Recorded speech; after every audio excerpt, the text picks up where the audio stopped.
here's Brody Brazil. Of all the videos I've made here on the channel, I don't know that I've ever done the crossover of one that includes both the Golden State Warriors and the San Jose Sharks. This has been a thought brewing in the back of my mind in recent weeks and months. Can the Warriors actually learn something from where the San Jose Sharks have been in their prior decade, but most specifically in their recent years? I'm talking about success, I'm talking about contracts, I'm talking about these teams and their performance and how much they can win, but also the teams as a business here in Northern California.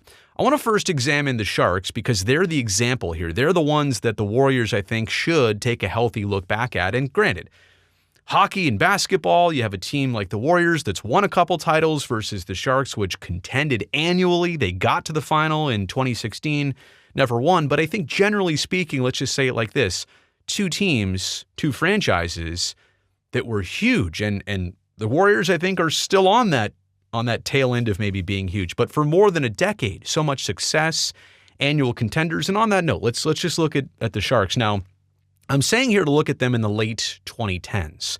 So I'm saying the years of 2018, 19, 20, maybe even into 21. But really the late 2010s, they had an aging core group. A lot of players that they had signed previously in the middle of the decade. And I don't mean too old to play or perform, but players that were in some of their final years in the NHL. The Joe Thorntons, the Patrick Marleaus, and yeah, that's under consideration. Future Hall of Famers as part of this. And let's not forget the Joe Pavelskis and Brent Burnses and on and on. But this was a Sharks team that literally for more than a decade, I mean, it started in the late 2000s and it really went until 2019. They got to the Western Conference Final against St. Louis in 2019. Most people forget that. But they contended annually. A couple conference final visits, a Stanley Cup final visit. I mean, you knew pretty much every year of the 2010s that when the puck dropped on opening night, that was the start of a playoff march. Only one time, I think, they didn't make it was at 14-15. The years kind of blend. I apologize. But my point is that it was almost a given that they would be in the playoffs. They would contend to be in the conversation of get to the playoffs, make a deep run, maybe get yourself all the way to a Stanley Cup annually. So that was always what they were known for. They were always also constant buyers at the trade deadline, which is a price. I mean, it's not just a price immediately, but the prospects that you usually give up, the draft picks that you usually give up, in the NHL, there's the hard salary cap. They were literally spending, and they still are, spending up to it on an every year basis. High spenders. And I'm not saying that takes a toll from a business standpoint. The businesses operate like they know they're supposed to, and they look at revenue.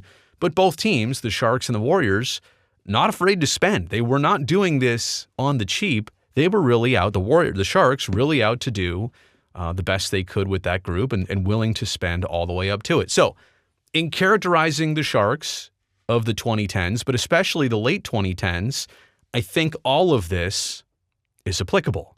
Now, watch me here show you how I think the Warriors look. I'll change the graphic here. Wait, nothing changed. Oh, because they're the same thing. The Warriors right now, also an aging core group. Steph, Clay, Draymond, I know Chris Paul's on a one-year deal, but an aging core group, generally speaking. Some definite Hall of Famers.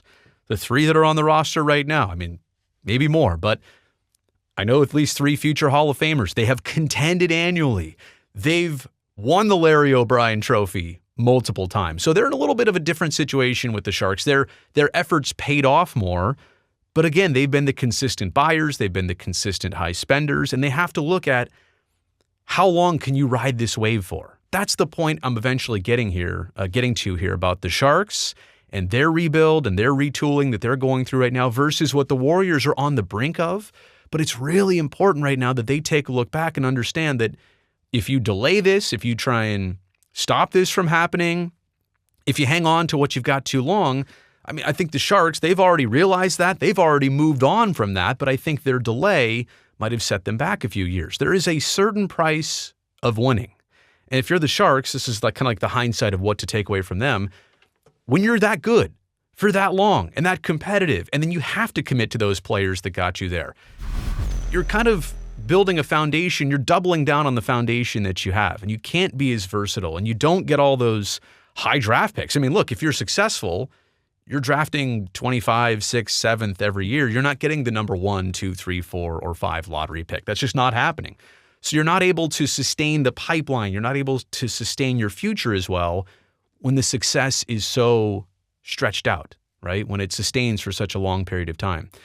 I also think that when you look at your star players, this is a very hard thing to do. And it was for Sharks fans. There's internal debate right amongst fans. Love Patrick Marleau. Love Joe Thornton. I mean, even when like a player like Ryan Clough was traded probably before his time, or even as Brent Burns was recently traded, or Erik Karlsson recently traded, there's the argument of, why do you want to give something good away? You have to come to the realization that you can probably keep some of your most talented core players through a rebuild. I actually go to the Los Angeles Kings, who have found a lot more success recently, and there are a couple holdover players from their last era. Most notably Anze Kopitar and Drew Doughty. There's 2 of them right there. They were able to hang on to 2 core pieces and rebuild almost everything around them. So it is possible that you can keep some of your most talented players, but you probably can't keep them all. It doesn't work that way. And obviously we've seen the Sharks get to that point and get past that point right now. Also, if you really want to build your team up better, you not only have to give up some of your players, you have to kind of do it in their prime years. Look at Timo Meier of the San Jose Sharks, a young up-and-coming prospect. I know he's kind of struggling right now in this first full season in New Jersey, but we know his track record. We know what he's all about. We know eventually he'll be a very successful Devil, like a hockey player Devil, not a bad person. What I'm saying is, like, you have to actually give up not only some of the players you like, but even maybe earlier than you would have liked to part ways with them. Make the trade that brings back the value that you need.